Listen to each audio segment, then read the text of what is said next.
যে দখলদারিত্বের যে রাজনীতি, সে দখলদারিত্বের রাজনীতির মূলে উঠে থাকতে হবে। সেটা অবশ্যই আপনারা চালু করবেন। আমরা বলতেছি যে রাজনীতি মানুষের সাংবিধানিক অধিকার, কিন্তু সে রাজনীতিতে আমরা এখন নিষিদ্ধ করে আবার সেটা হাইকোর্টের রিটের মাধ্যমে ফিরে আসবে।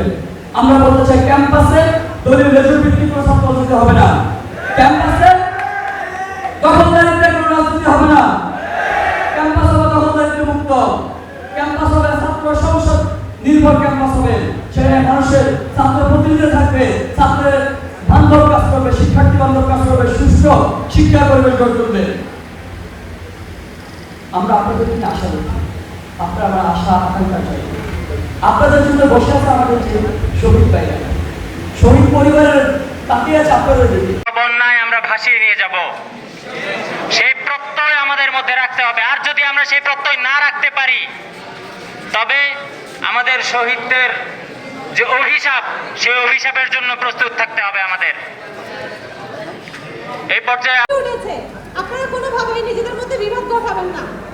আপনাকে আবার এক থেকে সকল অপরাধের বিরুদ্ধে বিসমিল্লাহির রহমানির রহিম।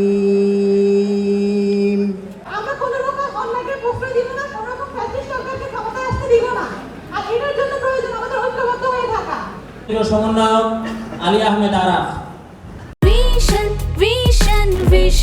100% কপার কন্ডেন্সারে তৈরি ভিশন ফ্রিজ, তাই গুণে মানে অটুট থাকে বছরের পর বছর। সচিবালয় কিংবা রাজু ভাস্কর্যের নিচে হয়তোবা আনসার বাহিনী কিংবা ব্যাটারি চালিত রিক্সাওয়ালা হয়ে আমরা কি তাদেরকে এই বাংলাদেশে আর ফেরার কোনো সুযোগ দিব? আমরা ফোন আলাপ দেখি, ফোনে বলে দেশের আশেপাশে আছি, চট করে ঢুকে যাব। আমরা চাই আপনি চট করে ঢুকে যান, আর আমরা ওঠামত করে আপনাকে ধরে ফেলবো। দল মত নির্বিশেষে বৈষম্য বিরোধী ছাত্র আন্দোলনের শিক্ষার্থীরা, সারা বাংলার শিক্ষার্থীরা প্রত্যেকটি জেলা থেকে কিন্তু ফেনীতে ছুটে এসেছিল ফেনীর মানুষকে বাঁচাতে। দিল্লি না ঢাকা, দিল্লি না ঢাকা। দল মত নির্বিশেষে সবাই ঐক্যবদ্ধ থাকুন, একদিন নতুন স্বাধীন উন্নত সমৃদ্ধ বাংলাদেশ গড়ে তোলার জন্য কাজ করুন। প্রত্যেকটা শহীদ পরিবারকে সর্বোচ্চ স্থান দিতে হবে। আমাদের মধ্যে কোনো রকম বিভেদ ঘটানো যাবে না। আমরা ঐক্যবদ্ধ হয়ে থাকবো। আর মুক্তিযুদ্ধ 2024 শহীদদের আমরা কোনোভাবেই ভুলবো না। আমরা এই বিচার চাইবো। আমরা যেন ঐক্যবদ্ধ থাকি।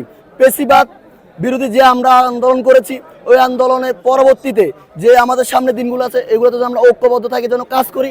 আমাদেরকে এই বার্তাটাই দিয়েছে।